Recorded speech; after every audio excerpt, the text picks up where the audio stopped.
building and empowering a community. And this event today exemplifies that vision.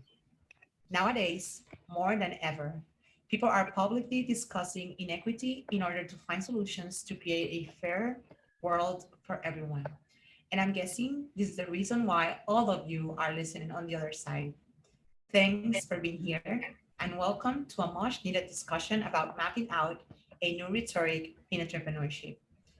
Back in November, I attended a startup lounge event. I was testing my network skills. And even though I was super nervous after catching up with people I knew, I remembered that I was there to meet new people. The old friends I met there introduced me to really cool individuals. And all of a sudden, I found myself surrounded by powerful, creative, and smart women. When they mentioned their projects, I felt so inspired by the interesting things that they were building. And they were super excited about Buzzzy as well. I had the pleasure of joining an insightful conversation as both woman and a founder. And as we noticed a few common denominators. It was hard for us to talk about ourselves and our accomplishments. We noticed that there was a lack of diversity and it was concerning to all of us. And we create for more inclusion and more women leading our industries. I really liked how we were super vulnerable with each other. And as disruptors, while we were discussing a problem, we wanted to find solutions. I left assured, knowing that I was not alone. I left inspired, committed to sharing this knowledge with everybody. So I told Antonio, my co-founder, about this wholesome experience. And we decided to create a space where us women can share our experiences with each other, to find allies, to live one another, and to learn from successful leaders, such as the one I'm accompanied by tonight. We have Benet Wilson, Carla Bauzá, and Xiomara Figueroa. Benet is a creator at heart. She loves traveling, quilting, and she's the founder of Aviation, a travel writing and consulting business. Carla, well, she's a poet. She speaks three languages, and she's the founder of OGMA Language Studio, a linguistic focused company with the know how to teach, translate, interpret, transcript, and edit. And we also have Xiomara, a developer committed to diversity in tech and education. She's the co founder of Booksloth, a really cool and intuitive app that pairs readers with their perfect read. I'm telling you, these women are all that. I'm super flattered to have you here with me. So let's start this conversation. So, hi Carla, hi Bennett, hi Xiomara. All of you are very successful across your lanes. And the four of us are in different entrepreneurial stages. Is there a secret for you to making it this far?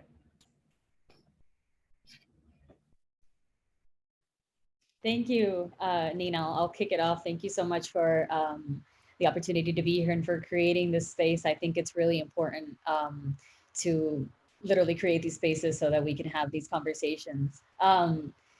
In terms of, is there a secret to making it as far as I have personally in my business? I feel like no, not really. There's not a really best kept secret that will help you get from A to B. But I do feel like the common, as you mentioned, common denominator earlier, and I like that term because I think the common denominator is the hustle, just getting it done. Having a dream, moving forward with it, doing what you can to get there, and finding the right people to collaborate with and to build relationships with that will bring you more positive than negative and stuff that doesn't help but actually helps you move a little bit forward. So I feel like having the best team and having that hustle and having everybody around you hustle is the best recipe to get as far as you can and then see what happens. Yeah, I would say I have been in this business for 36 years. So my recipe is four parts. One part is stubbornness. The second part is charm. The third part is persistence. And the fourth part, I think is most important, is networking. I don't think that I would be nearly as far as I've gotten without my network. I like to tell people when I'm talking to young people that because of my network, the last job I actually ever applied for was in 1992. every other job has been because of my network.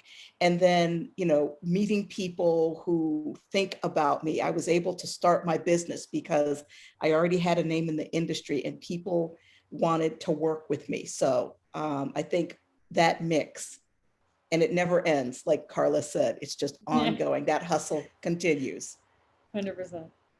Yeah, I couldn't agree more with both of you. I think it's a mixture of, working hard, the hustle, and then the networking. I think that's well said, Benet, because I think I've done that unintentionally.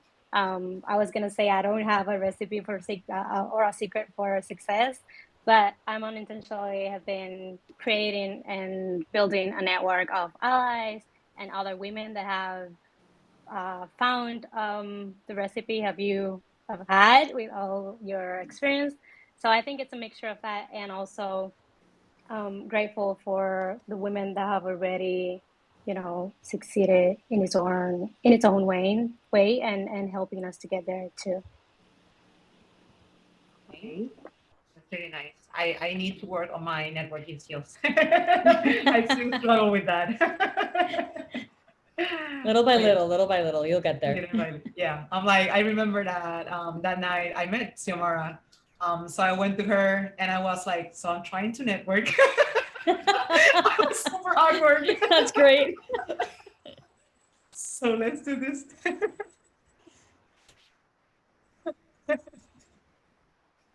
Yeah. Yeah. And she was a part of whatever works. Yeah. Yeah.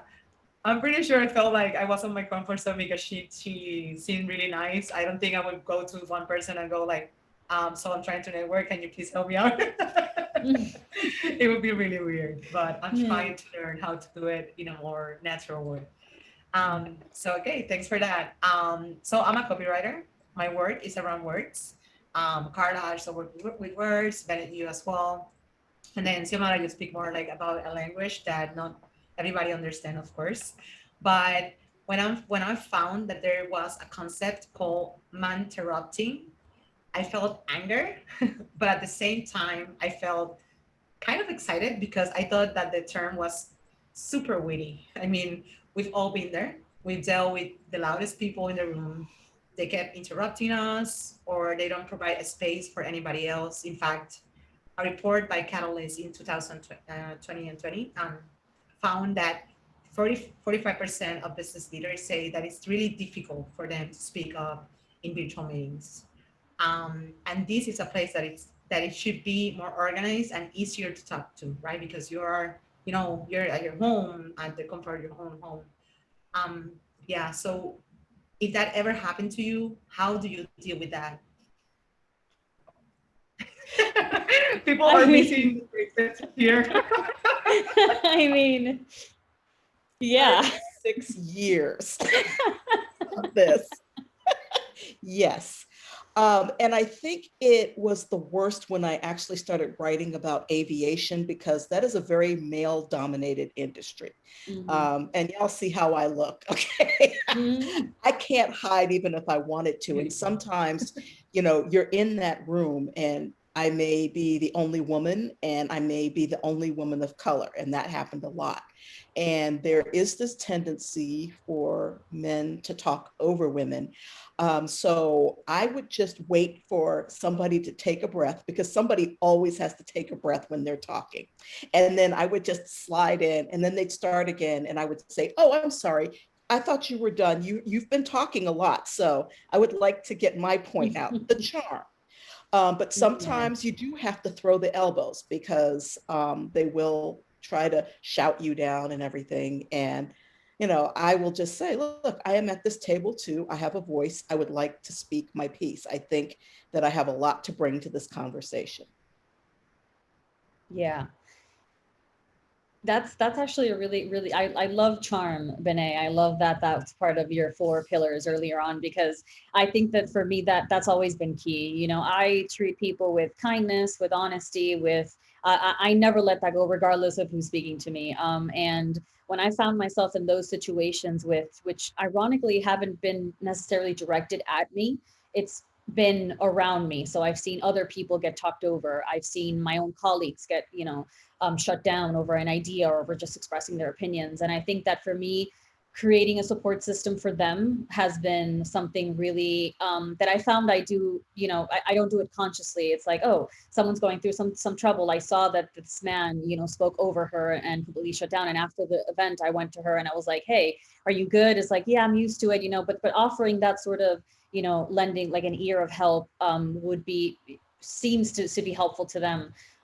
When it's happened to me directly, I really genuinely, I just ignore them. I keep going my way and I keep walking, and I can't let it bother me because, you just can't let this sort of thing get to you, but you do have to put your foot down. I agree with the elbowing, when it comes to a certain point where you're like, I know when this needs to be said, this person cannot leave here without them knowing this. I will say what I need to say, whether that'll take me wherever it needs to be, but always coming from a respectful place. I'll never, cross that line because it's just not me. Mhm. But that's more of a personal thing, I think. Yeah.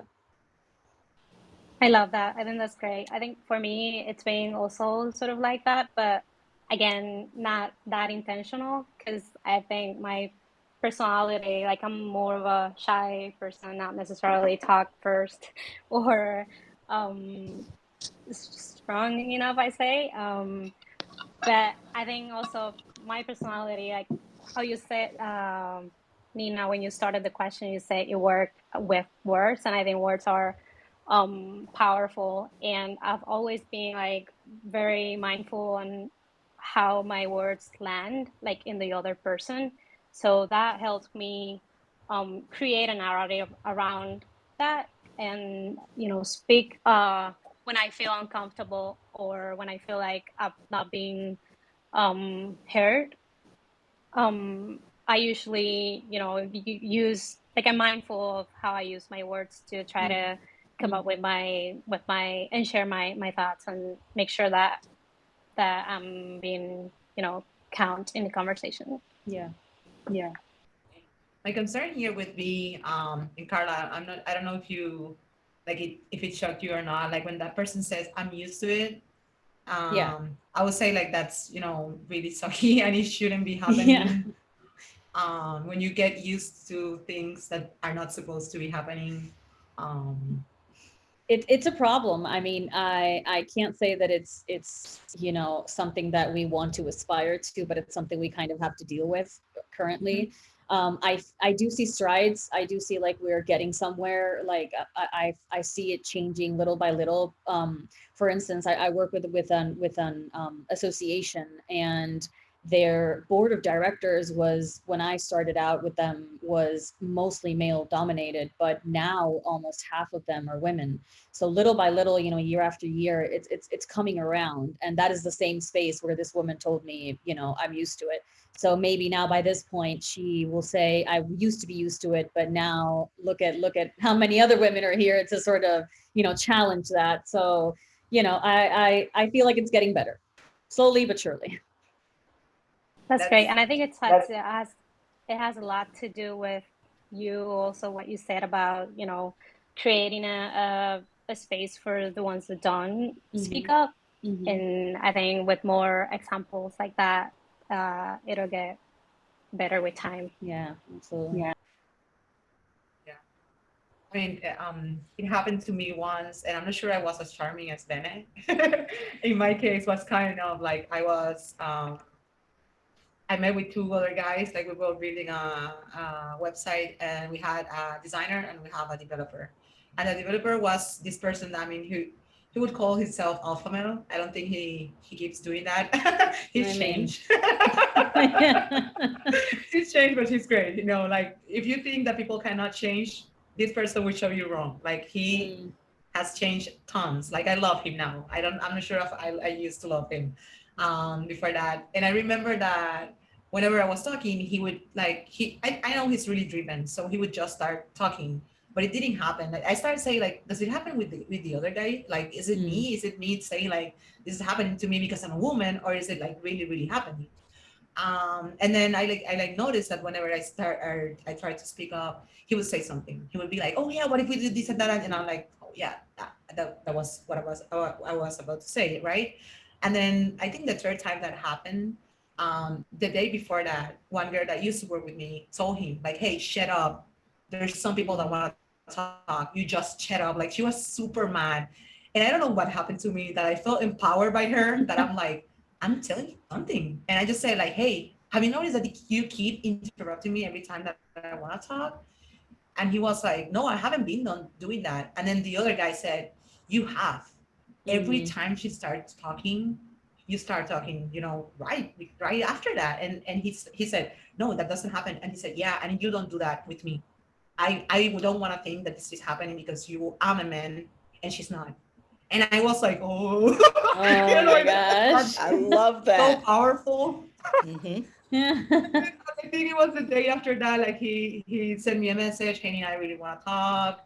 I have two daughters. I don't want that to happen to them, blah, blah, blah. Mhm. And it was like, I was super scared. I felt like, yes, yeah, I did it. But then at the same time, Mhm. I'm like, oh my God, they're going to fire me because I said this.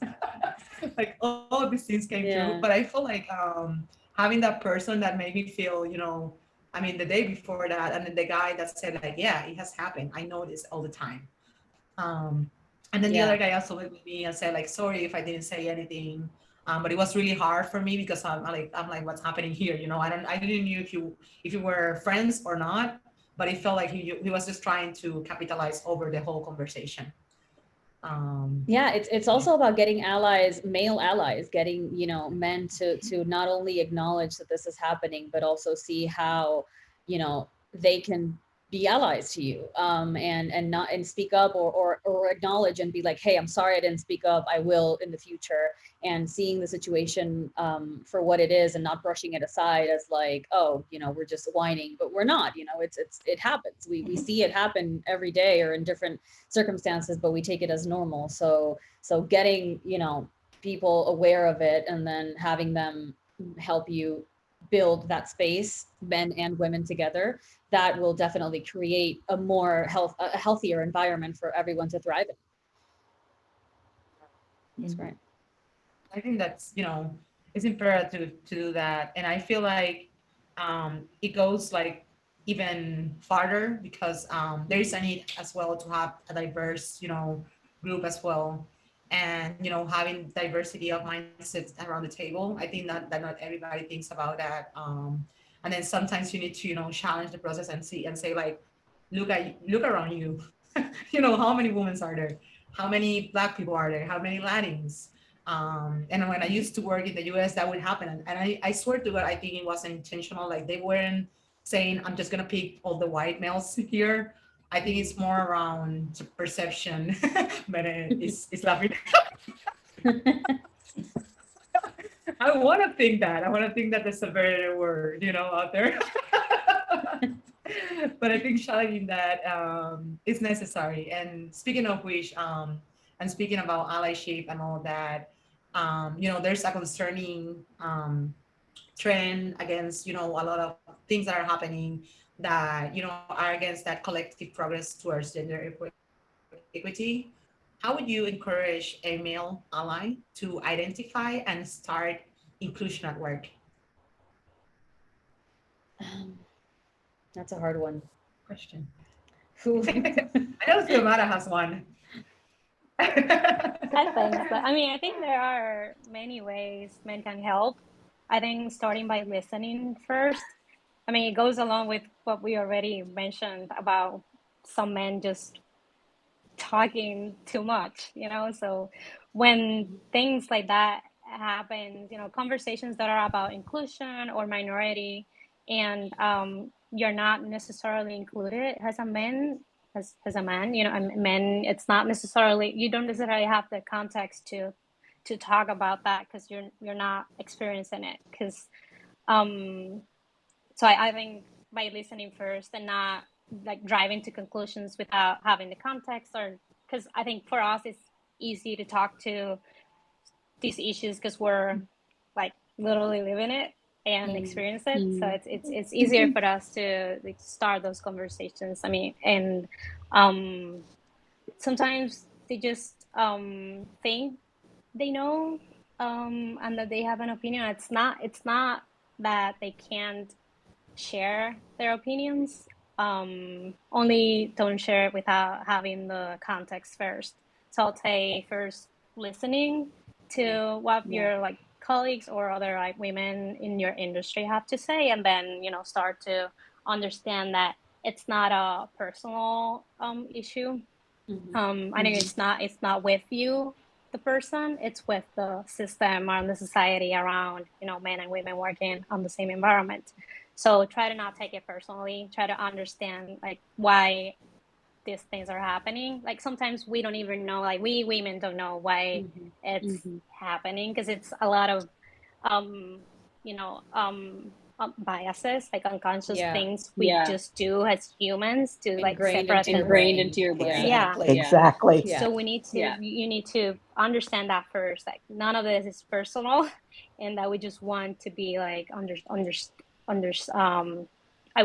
we want you all to understand how we feel. And so I think that's a highlight, to just listen first. And then there's a lot more you can do around the narrative and how you share things with your other men colleagues. And like the example you just shared, Nina, on like the other man in the room not talking and not knowing if it was okay for him to say something. I think that would have been super powerful for him to like say something at least, and it doesn't have to be publicly too. Like it can be in another room, but it needs to be addressed, and it's more powerful when you like as a man realize that and talk about that more, to just create a more healthy environment to talk about those things. And Nina, I think you touched on something that was very important. It's what I would have said. But you were talking about the man who was talking over you, and then he came to you and he wanted to talk to you because he has 2 daughters and he doesn't want them to go through that. I have found in my experience that the best male allies are ones who either have daughters or who were raised by a strong mother or have a wife or significant other that is dynamic. And, I think that there's that natural feeling, well, I wouldn't want this to happen to my mother, my daughter, my girlfriend, my wife, my cousin, my sister. So I think it just in my case, I've seen that the people who have been, the males who have been some of the best allies have had strong female figures in their life. I agree. I think that I agree with everything that you both have said. I think listening, from Xiomara's standpoint, I think listening is by far one of the more important things. And I wanted to add to that it's about listening and being listened to. So it's creating that balance from what you're saying about I want to hear what you have to say and see where you're coming from and see why you're acting the way that you're acting, what makes you feel like you have to talk over me and not listen to what I have to say. And now that I've heard you, I need you to take a step back and listen to what I have to say. And this is what I have to say. And then taking that into what you're saying, Benet, about, I have obviously that, everyone came from a woman. So I feel like everyone will have that sort of person in their lives, whether directly or indirectly, that encourages them to move from that space and try to acknowledge those biases and see them for what they are, and then try to see what they can do and apply that into their lives. I think at the end of the day, it's all about applying that into your work. And going back to the question, Nina, encouraging, a male ally to start that process, I think is by far the most difficult part. But as soon as you start having that conversation, progress is being made.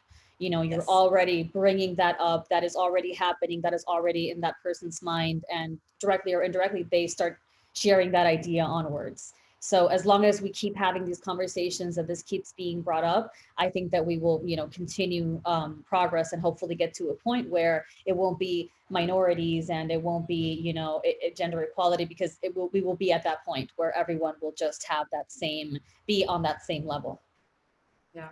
And I think in here I have another concern, and I'm pretty sure it might be because I'm a copywriter. So I overthink everything, and words for me do matter. And I know that, having a strong female figure, and having daughters or a girlfriend or a significant other or whatever could be powerful, but then it also has like a, I would say it's kind of like a bad narrative, because what if you only think about your daughter? Then if you're a racist, you will have a white daughter. Does it happen to you? It doesn't hurt you. So I feel like it's more along the lines like, these are human beings. Would you do this to anyone else if it wasn't a woman? Like, those are questions that people should think to themselves. Like, okay, so you're doing this, but would you do that to a male coworker? Like, those are things that I would say that, even though it's like I'm being, really, really harsh with that. I remember that I told my friend that, like, he's not my friend at that time. He wasn't. I told him, when I was more vulnerable with him, I said like, hey, I know that it sounds pretty for you to say you have two daughters. I don't freaking care. Like, I'm a human being. They're human beings. So you should think like, what if one of them think that they're, I don't know, transgender, or they are, I don't know, they use they, them pronouns, a non-binary person, right? That person's still a person. So I think it's like, it should be like, um, bigger than that, right? It's thinking about like, you are a human being. Everybody is a human being. I think So I don't know. I Yeah. agree with you on that, Nina. Like I think the same way on that. It's frustrating that you have to, you know, rely on that. But I also know where that's coming from, and they're like closer to the issue. Mm-hmm. Mm-hmm. And I feel like we already like internalize the issue, and we can talk about it more because we understand it, because we're on the like at the front line of the issue. Like we are the ones that are living it.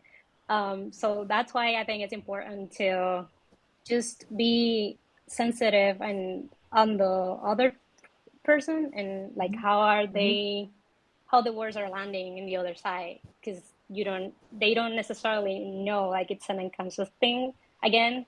So that's why like it's frustrating for me to say like why can't you like don't understand, like you need someone else to like care for, and like in general, because it's an issue for all of us. But I think it's like step by step. I see it as a hack, like as a like an engineering mindset of like hacking the system Mhm. for like a time Mhm. frame, and then that'll work. Like that will be some progress, and then we can build on top of that, and hopefully we get into a place that's all of us are comfortable working in. I was thinking about that, what you just said in terms of like males, um, talking a lot. And I was thinking that they always keep saying that women talk more than men. I would like to know what's the ratio when you are in a work environment, conversation, right? I would like to see Yeah, the ratio. definitely. So for, yeah, One thing I do if, know, if we have someone that's into statistics, please do. Yeah. one thing I do know, maybe we don't talk as much as men, but I think what we actually say most times can be more worth listening to. That's just me. Yeah. Yeah. And we also say a lot of sorries. So maybe that's it. We need to end Yeah. that. I just think that we're just so different. I think that in general, I think it's all about the I don't know, I love the term kindness, because for me that sort of embodies a lot of the way that I live my life, and that doesn't matter who you are, where you came from, what you look like for me it's just about the person, the humanity behind that. And so I think that when I look into stuff like, oh, who is talking more or talking less, I think it's just that we process the world differently as women, and Yes. men process the world differently as men. And because of the world that has been built by them in the past, because of whatever reason, historically speaking, the reasons why things happened the way that they did are neither here nor there, I feel, at this point in time, in the context of what we're talking about. But at the end, for me, it's all about how I take that and I bring them into the conversation and us into the conversation as how different we are and how we can make this work together, because we have to share the world with them. Let's be real here. I mean, they're going to be there. So I mean, I think it's about going, listening, getting heard, And then at the same time, acknowledging the differences, what makes us different, because communication is all about understanding yourself, but also understanding the person that you're talking to. And if men don't take a second to try to understand us, and if we don't take a second to try to understand them, and then try to see how we can make that work by having that sort of kind and understanding approach, then we won't get anywhere. So I think that as long as it comes from that perspective, we can do anything. Look at how far we've come with all the negative stuff that women have gone throughout the years, and we've come really far. So I think that it's maybe the eternal optimist. It's looking up. I'm working on it. Yeah. So yeah, so this happens everywhere. This statistic I'm about to share goes along like tech, but it happened in all places, right? When it comes to women representation in tech, only 23% to 25% occupy leadership positions, and women make up to 48 of the workforce. In contract, only 74 men receive a bachelor's degree for every 100 women that receive a bachelor degree. And I'm not that great at math, but in here you can see that there's a clear gap. I want to know, in your case, right, you have made it so far. What's your advice to be able to create something amazing in a historically male-dominant environment? I think Xiomara will have the best input here, but the only thing I'll say about this is that I'm very frustrated with this specific topic about tech and males in tech, because I was reading an article recently that in the 70s and 80s, there were more women applying to jobs in tech. And because of different reasons, it was decided that that was going to be a male space, and then therefore they stopped hiring women, and then turned that, because women used to run these big machines and used to be the secretaries of the offices. And when I read that article, I was just like, I can't deal with this. I shut it down, because I can deal with that at that point in time. So I hope there are strides there, Xiomara, as well. Could you tell us a little bit more in your experience? Sure, I mean, it's being super intentional as well, in other industries that you need to do. And we have said here before, because it's not gonna happen, alone without being intentional about it. It's true, as Carla said, like historically, tech and like science and programming was started by women, and like the first computer was like used by women.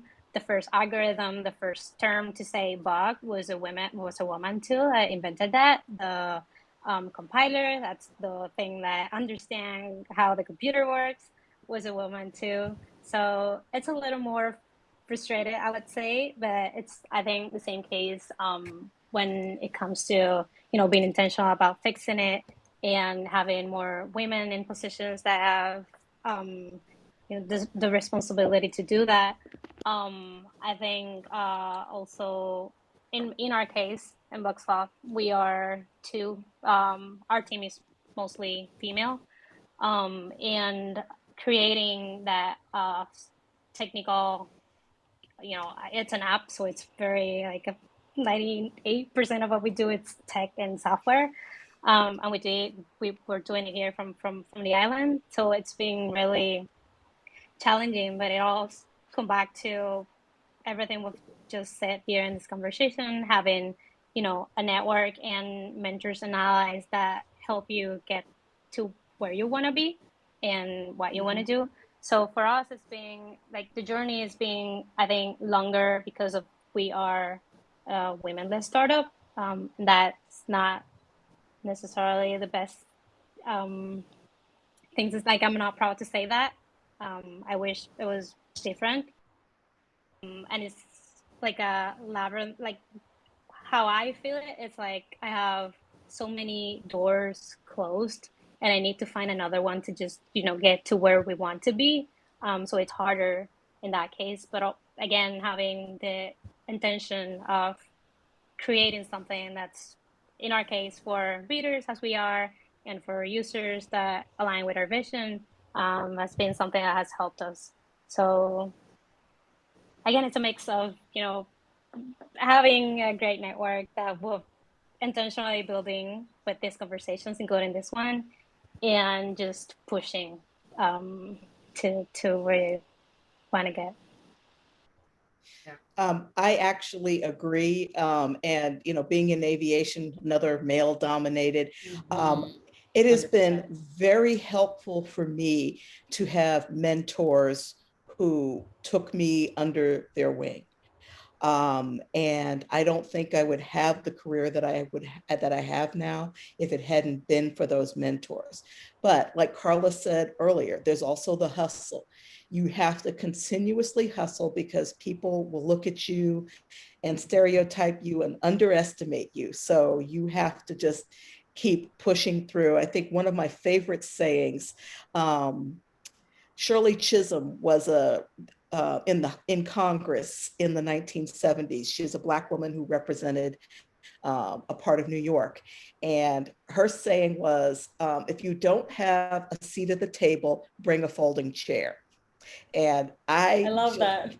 I I love love that that. saying. And that has driven a lot of, how I have pushed to succeed in this industry and stay relevant and not have people underestimate me. I love that. And I think Xiomara said something that is really important. And Xiomara said, I would like it to be different. I would say that the three of you make it different, right? Like Xiomara is working with two other co-founders who are women. Then we have Carla as well. They have a ton of women in their team, and also Benet. Like you drive that change, even though it might seem later. For me, it's like something that, at least for me, as I said, I'm an overthinker. So for me, it means a lot. It's like you're not saying something and then doing the other thing. And I remember, like, for example, the first time I met Benet, um, we were in a meeting with different people, and then I asked her, like, hey, I noticed that, I mean, you're really smart, I would like to meet you. And she said yes from the get-go. She's like, yeah, just check my calendar. And I'm like, I mean, and she was pushing me to be better. And I felt like I have a mentor, a woman that can help me, because at that moment I had a male mentor.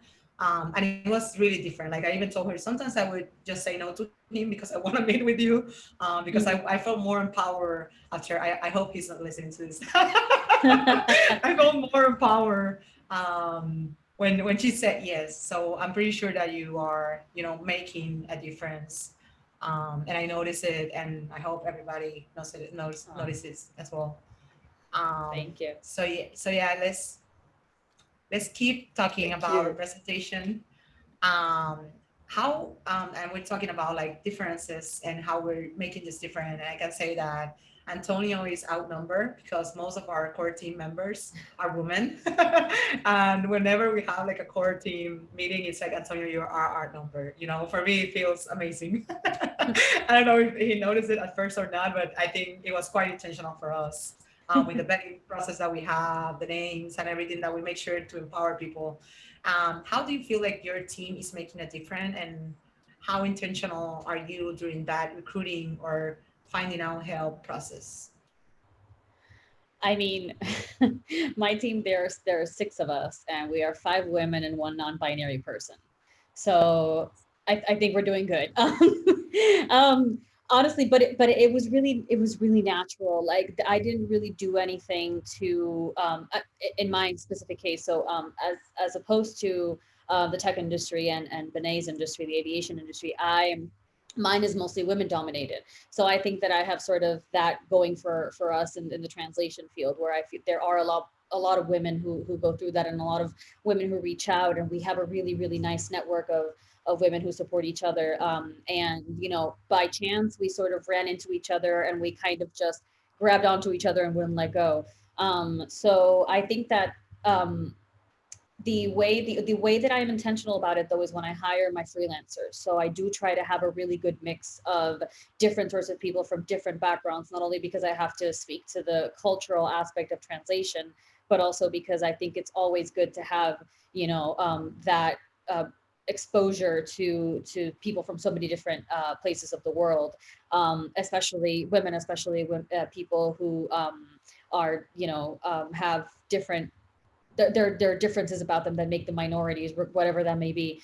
So yeah, I think that for me, it's just been very, very natural to keep that balance going in the team. I guess the idea is to sort of continue that, and also I think bringing that into a more solid ground by writing it out and making sure that there is inclusivity, from the point of view of your politics, policies, and procedures. Make sure that you cover stuff like sexual harassment, even if you haven't experienced that yet. Make sure that you have that covered so that your employees, your contractors will know what to do, or you will have sort of a way to go about certain situations as soon as they pass. So I think that being prepared from that point of view, and making sure that you have the biggest variety of people around you will not only help you have that that better team, but it will also enrich your life. So why not? That's great. It's interesting because it's similar in our team. Our team is also super small. We're four, and it's mostly women too. But it was super organic how that happened. And although we have, because the industry is also like female oriented, like with books, like female read more than men, and in terms of the industry and users, we're also like very female oriented. But on the team, for me, it was a surprise to have like more women than men, and they all have technical backgrounds. So I think it That's awesome. happened That's awesome. naturally because of us, like the founders also had that background and that experience, and that reflects on when you're hiring, because you look for similarities, like again, with that unconscious thing, and where you feel more comfortable working with and on the environment that they're creating. So I think we've done that just naturally. We're trying to be more intentional. We've also had contractors and other software engineers that have worked with us, and I think that's been interesting, like to see their reactions, and like working with a team that have women engineers. But I think it's been helpful to have that conversation, and for them to start to be more normal, to see more female developers and engineers. So I think on that, I personally have been intentional about that, on having like both men and women, like female and male developers working together. But it's interesting. I think that have been like, I think on the companies that are like bigger companies and bigger teams, it's an issue that again, it needs to be addressed on purpose. Like you have to be intentional about that. So hopefully we get to be like a bigger team, and I know that we'll have that mindset. Yeah, and I think also during that college moment, it's like if you want to do it, just do it. I was about to ask you like if there's any female listening to us and they want to go into, I don't know, tech, or even I think that at least in advertising as well. That's usually my more, the more experience I have. It's like a male dominant in a way that's like I'm a creative, and Carla knows that they're like all male and creative, and the women get to be, I don't know, account managers. So what would you say to if there's a woman that's like hesitating, like I want to do this, but I'm not sure if I made to do that? Like, what is something that you would say to them? I don't know, to inspire them or to make it just go with it and hustle. Just do it. Just do it. Just put your boots on and get out the door. I think that when I play that game, I play what's the worst that could happen. And normally that'll just take me down a road where it's like, if I don't take the risk, will I regret it more? And if that'll take me into a place where I know that it's okay, and I know that what is going on and what my intentions are good, and I have a goal in mind, and I want to get this done. As long as I have that drive and I keep it going, I'll get there. So I mean, as long as you have at least a plan and a good idea of what you want and where you want to go, the most difficult thing is just getting out the door. It's just actually doing it, picking up the phone or calling up that friend and asking that question about your business, and just starting doing stuff is probably the more difficult part. So I would just say go for it. go for it, because at this point in time and in the world that we're living in, you know, it's going to be worse if you don't try. I think that you'll regret it more if you don't try. So just keep it going. Do it. Yeah, 100% agree. I mean, and it's that's a big thing to say from me, like a super introvert person. I don't normally would say like go for it, do it, and you know, I mean, in general, yes, but when in the face of, you know, challenges that are bigger than I think I am capable of. I've been in that place before, and you know, I will just say you need to keep working and keep And you pushing. went for it, Yeah. Xiomara. You went for it. You were an introvert and you went for it and you did it. And look at where you Exactly. are, girl. Yes. I know it's worth it. I can assure you it's worth it. So go for it. Yeah, and I will piggyback on what Carla just said. Like I have a friend that she's starting in development as well. She's 30 something. She already has a daughter. She has a whole career, but she decided to become a developer, and she started taking a boot camp. And I remember that the first time that she put something on her Instagram, I said like, I'm not gonna say the word, but it was F yeah. And she's like, "What are you so excited about?" And I'm like, "You're becoming a developer." And she's like, "How do you know?" And I'm like, "Well, I have a few friends that are developers, blah blah blah." And I like inspect elements. That's the only thing. And like I started talking to her, and like every time she puts something like it's really hard, or she would say like I'm studying and it was 2 o'clock or so, I would write to her like, "Hey, you're doing great." And when she finished the boot camp as well, I told her, "Hey, I have a few friends. They're women. They're developers." And she said, "I'm not sure that I'm, on their league." And I'm like, "You don't need to be. They used to be like you. So you need to talk to them." And at first she was like hesitating as well to spoke with them. And she was like, "I'm not sure what I'm about to ask." And I'm like, I'm pretty sure that you don't have to start talking about languages, or maybe start saying like, what do you think about JavaScript? I don't know. They're not gonna talk to you about that, unless I don't know they want to talk about that. But I remember that at first she was hesitant to meet them, and then she felt empowered after talking to a few of them. Um, so I would say even for us women, we can start maybe pushing ourselves as well. And this is something that Xiomara and I, the day that we were talking about, how we can convert this. We started saying that maybe we can talk about each other as well. So it's not only like if it's hard for you to talk about yourself, maybe start talking about another friend that you have. Like she's really powerful, and she do this and that, and it's gonna be easier. But at the same time, you're gonna be putting people on the top of mind of others, right? Yeah. So I would say that's something that if anybody's listening to us, please do that. So okay, I have two last questions. The first one would be, do you have any source of inspiration in leadership or entrepreneurship that you are following throughout social media? Something that you would recommend as well, or you are not that? Specifically for entrepreneurship? Yeah, or maybe Yeah. leadership or women that are, I don't know, ruling the world of translating. Um,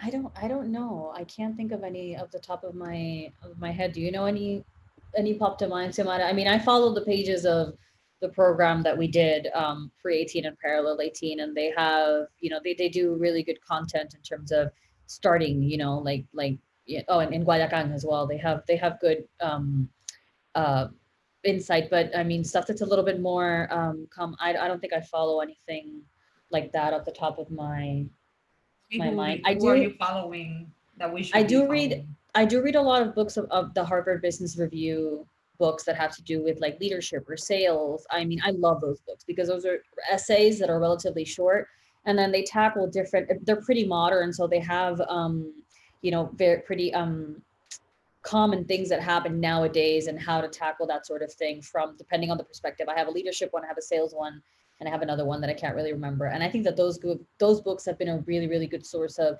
inspiration for me to deal with like how to lead, how to go about dealing with being an inspiration to people and also having to make really hard decisions when it comes to business.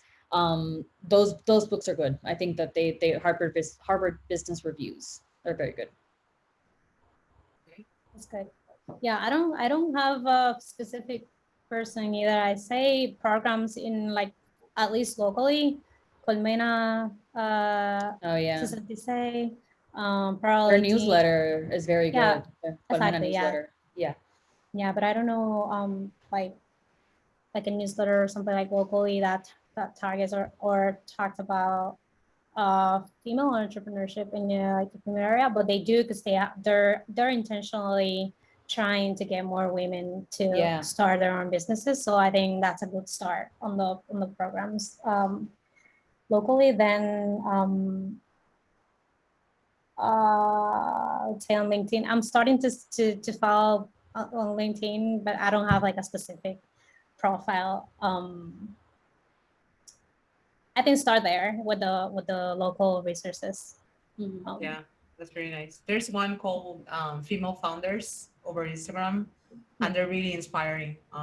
Their Oh, content is cool. really great, and they're always doing tons of things and showcasing different kind of Nice. women who are females as well. And then there's one even that I mean I'm not that into money, but there's one girl that's called her first 100K or so. She talks about how women should get more involved into money as well. She Nice. makes Mhm. it easier, and she's like she has been criticized for being, I don't know, a white female and stuff like that. But she's like, yeah, I'm a white female, but there's not a lot of me, a woman like me, even if I'm a white female or not. Yeah. And she's like, sometimes people would hate her because I don't know, she's not overweight, but that's what people like to say. And I like how she's like always empowering, like this is my body and I love it, and it takes me places and it makes me Yeah. a millionaire. All And about the I'm, attitude. All about the attitude when it comes to that sort of stuff. Just let it like brush off. Don't even think about it. yeah, I usually Okay. don't follow like influencers, but for me, it's like I like her. I want to Yeah. be, friends with her. I want to go and grab a coffee with her. For sure, Um, there are. I'm I don't sure know there who are a she lot is. of profiles. I'm just Oh yeah. not Oh up to yeah. date, but I'm Yeah, sure that's there all are right. a lot of Yeah, local. Yeah. yeah. I put you in the spotlight right there. So okay, is there like one or two things that um we can do to make sure to make room for more women to follow your steps? When you say we, like we can do like we or that Us, everybody. I mean, even everybody. it could be Everybody. bossy people, everybody. Everybody. Um,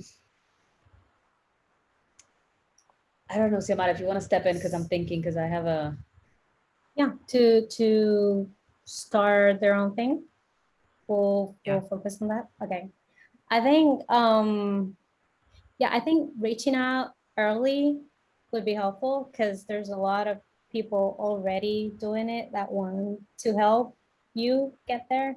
I think once you get to a place, and I'm talking like me, my journey started like from student, like I was a volunteer with Carla also in the Parallel 18 program. We started as volunteers, and that journey of like seeing other people want more people to start their own thing. It's interesting because once they have, and I don't think that happens everywhere, or maybe it happens everywhere, but here in Puerto Rico, it's very noticeable, intentional, super powerful. Like I think it's also it probably is cultural. Like we want to help others to succeed, and once we know yeah. how to do it, or we know a potential way of doing things, we want to share it and we want to help you. So I think reaching out early to someone that have already done what you want to do, like in the same industry or the same, if it's technical or not, or it's the same audience, reach out and create that Yeah. network since the beginning. And then looking for programs as well, because I think that helps a lot when you're starting your own thing. Like sometimes can be um, uh, it can cost money, time, resources. So there are programs to help you with that. Yeah. So looking to that as well will be helpful. Yeah, that's actually more or less along the same lines of what I was going to say, specifically when it comes to encouragement. I feel like the best way to make sure that other women follow in our footsteps is to sort of make sure that they do, look behind and be like, how can I help these other women? Like I've reached out to Parallel and been like, if you need anything at all, just let me know. You need a panel and like stuff like this. I'm happy to be there, happy to lend a helping hand, and happy to be a mentor in any way to anyone who might need it. So I think that being sure that we who have already sort of been through that process, who have opened those ways in ways that we ourselves haven't really noticed yet, and then looking behind to make sure that those who are coming behind us have that, or have that path there, and at the same time not losing sight of where we're going. And like you said, Xiomara, looking onwards and seeing who we can find that can also help us to get to where we want to get. We create sort of a chain, and that sort of keeps us going, and keeps the process, organically organically in a way that we continue. We open those spaces for other women and other people who otherwise may not have had the courage to let go of their jobs and do their own thing, and regardless of whether or not it's a male dominated, and even if it is, just doesn't matter, I'll just keep it going. So giving them that sort of push and encouragement, like, you can do this, you're totally good, then we'll get a lot more women on in the room. It even gives like a nice sense to feel like it's a male nominated thing, and I'm gonna, you know, disrupt it. It's like I'm gonna be one of the few women that are doing it. At least for me, sometimes that's like a feel like sometimes it's kind of like, yeah, I'm gonna do it because there's like 20 men and I want to be the only woman. I don't care. Like I don't care if I'm the only Exactly. If one. someone I has just to wanna be do a it, part why of it. can't it be you? And why Yeah, can't you open that door so that later it's 3 women and later it's 5, and then when you you don't even notice as you blink your eyes, and then instead of 20 minutes, 20 women. You don't know. It could happen. exactly. And speaking of which, we have one, Natalie Benitez, if you are listening, and I know you're there. I think you had a question, and I wasn't taking a look at my phone, so sorry about that. If you have a question still, do you want to bring it up? If you want to, I think you can ask to be, yeah, raise your hand. I think you're still there. Is there anybody else that wants to ask a question? There she is. Hey, Natalie. Hey, Nat.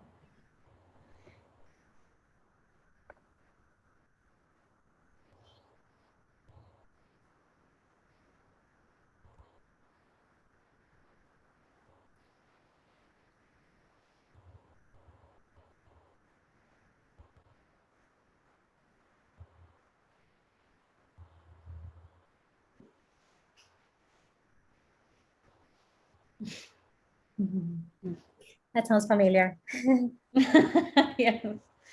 I think that is one of probably another one of those difficult steps. For me, actually, the key for that specifically about taking that huge leap was when I worked with Nina. So when I worked with Nina at an ad agency, that was me literally trying to get my foot off the ground, with the business, and trying to hustle and make my way. So at that point in time, I was not only working as a copywriter, but I was also teaching Spanish and teaching English. I was doing translations, I was doing revisions, I was doing literally anything that came through the door, obviously to make money, but also to start getting my name out there. And by doing that, it's that I connected with X person who connected me with Y person, who all of a sudden got me a meeting with this huge client. I was able to close that deal, and that was what made me go to the ad agency and say, hey, thank you, but I need to go because this is going to be my full time now. So I think that, setting yourself up for greatness in the sense of making sure that you're organized and have everything, as as best you can to feel comfortable taking that leap, whether that's making sure that you have savings of 6 months in case things don't go well, or making sure that you have a support system around you, whether that be your parents, your family members, your partner, to make sure that you have that sort of safe space to move forward. That'll definitely be, that was what helped me, and I think that would help others as well. Yeah, I think that's important, what you said about having the network of support. I think one good exercise would be to think about what's the like worst thing that could happen, and manage to that constraint. Like I think like all of us have different constraints. If your constraint is, you know, money or resources of, you know, why are you working in a 9 to 5? Like, what are your constraints? Why can't you quit today and go do what you want to do, and then manage to that constraint? So if it's time, then, you know, try little by little, working like on your free time. If you have some free time, to start working on the thing that you really enjoy doing. So start there. Or if the constraint is, you know, resources, start looking into like programs that can help you on the industry you're trying to get in. And same with you know, networking. But I'd say identify that constraint that's somehow not letting you do it, and manage to that. Yeah, I would say it's nice to have a plan, as you both say, like maybe even having a due date. It's like I'm gonna be starting my own thing at this time, but then you also can start working. I mean, when I started at Buzzzy, and Antonio, for example, is a full-time, you know, worker. We're still working on this, like over the weekends, during long nights. You know, sometimes I'm like at 10 o'clock at a meeting, and my parents are like, they call me and I would say like, yeah, I'm in a meeting, and she's like, at 10 o'clock. It sounds, you know, it doesn't sound kind of like real, Yeah. but it Been is. there, You been know? there. So Yeah. yeah, so maybe start by that, you know, like just start like maybe you have a 9 to 5, and then maybe at 7 o'clock you put your other hat and you start working for you, and you would notice that it feels amazing, even though you have like this uncertainty feeling. It makes it like a motor for you to feel like, okay, I'm doing this, and I'm gonna, you know, I'm gonna quit my job after I have, I don't know, 1,000K. I don't know, I don't know how you want to say it, but maybe like think Yeah. like if I have a $500, I can make it my, you know, Right. start thinking Right. about that. Budgeting, And I think budgeting. exactly, and then you could have like a path there, because I feel like sometimes the weird thing about becoming an entrepreneur, it's like you don't have a path. You are like, you know, you're all over the place and you don't have where to go next. So Nadia, I would say like maybe start doing what you want to do, and do all of what Carla and Xiomara said. And you would at least when you start, it's gonna feel like I'm doing it, you know, and it feels different when you're doing the thing that you really want to do. Mhm. I think it's nice that you mentioned, Nina, real quick, the uncertainty. There's a lot of that on startups, so you need to be also like very comfortable with that, with not knowing how it's gonna be. And so there's only so much you can plan. Let's say when you have a base foundation, and then you're ready to quit, just know that there's gonna be a lot of uncertainty. So be comfortable with your decision once you know Yeah. that you already planned for the worst Exactly. case. So just go for it, and you'll feel that you don't know what you're doing sometimes, and there's a lot of uncertainty. Just be comfortable Sometimes. with that. All the time. All the time. It's normal. It's normal. totally normal. Totally normal. Thank you for your question, Natalie. Do you have any follow-up questions? No. Yay. I hope you can connect with us, and then I don't know, 6 months from now, you write us like, hey, Nina, Carla, Xiomara, do you remember me? Yeah, I started my own thing. Whoa. I'm already a millionaire, and we're like, yeah, you can use all of your services together. You know, you have a developer, a translator, Yes. copywriter. Let's do Hire it. me. You have a ton of talent here. So okay, so I said that it was my last question, but now I'm gonna finish it for real. So one thing that when you were, I don't know, starting to becoming, you know, when you became a college student, one thing that you would like to do, you would like to know at that time, what is something that you would like everybody that's 18 years old to know that you already know? I don't regret my journey, because I did like, I mean, maybe there are a couple of things I wanted, like, would it be helpful to know? But I was like in college, I changed a lot on like majors, and because I didn't know what I wanted to do. I studied in architecture, then biology, and then I switched to computer science. So I think I don't regret uh, about that. So I think um, not knowing certain things, like not knowing what I wanted to do, not knowing like what was computer science, and not knowing how I see myself in 5 years. Those questions drove me like to different places in college, um, trying to answer that. And so I think that curiosity and taking that time in college to just explore and make sure that you're absorbing, learning, understanding more in yourself than the like material, knowing how you learn, knowing what you like, knowing what you're good at or bad at, what you need to do better. Change majors whenever you need to, and have that mindset of just answering unknown questions about yourself and your learning process. I love that, Xiomara. I think that's really beautiful because I think it's important. I kind of agree with you. I feel like I wouldn't really change anything about my own journey because I feel like I had to push myself to make certain decisions to get to where I am today. Informed decision because it's what I meant earlier with the planning and whatnot. I like to make as informed as decisions as I can in order to feel comfortable with them, right?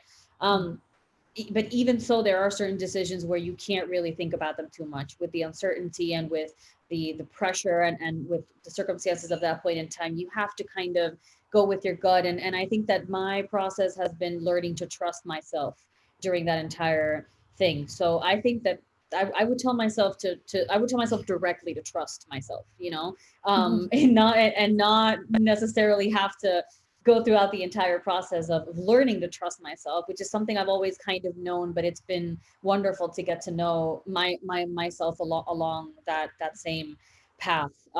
So I think that as long as I was able to go through that, I think that would definitely help moving forward. But I mean, aside from that, I wouldn't really change anything because I feel like that's how I got here. So otherwise, it would have been a very different, scenario. Yeah. I feel like that I feel the same way. It's more like this is my path. It doesn't need to be like the other ones. And I feel like I was like Xiomara, so now I'm like I'm excited that you changed majors as well. Because I Trust started in yourself, biology and Nina. then I changed to psychology. Oh, that's And then cool. I finished doing, advertising. So I like changed everything. And at that time I was super hard on myself. Like I'm like, what are you doing? Why are you so, I don't know why everybody is like graduating and they already know what they're gonna do with their lives 10 years after that, 12 years after that. Like they're not doing what they Right. wanted to do at that time, they were doing what they thought they wanted to do. And now they're changing careers. And at that time, even though it took me 5 years or 6 years to find out what I wanted to do, like I finished with everything and I keep working on that my whole career. So I now feel even more inspired. And I would like everybody to know, like, it's gonna be hell of a ride, that everything that you're doing and going through is gonna take you to the place that you want to be at. Absolutely. So yeah, like this conversation, I like it. Um, I would take like one whole night to keep on talking with you, but even great things need to come to an end. So thank you very much for being here and for everybody that's listening on the other side. I hope you learn a ton. If you're following Buzzzy, just check. We can connect you to Xiomara or Carla or Benet. Thanks for your time, for being here. I hope you have happy holidays. And after that, I also hope that you make it happen and keep on hustling and you feel as empowered as I feel right now. Thank Thank you you. for Thank your you, Yes, Nina. time. Thank you for creating this space and let's keep it going. yes, thank you, Yeah, Nina, for please. having me. Let's do it. Bye. Yeah. Bye. Thank you. Thank you. Bye. Bye.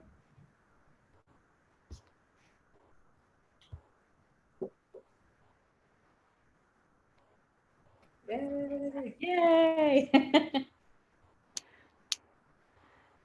Las Qué chulo. mejores. Qué chulo Qué eso bueno. me encantó eso. Eso estuvo bueno. Yo también. Sí. Gracias por invitarme, Nina. No, ¿Verdad? Quería, no gracias. quería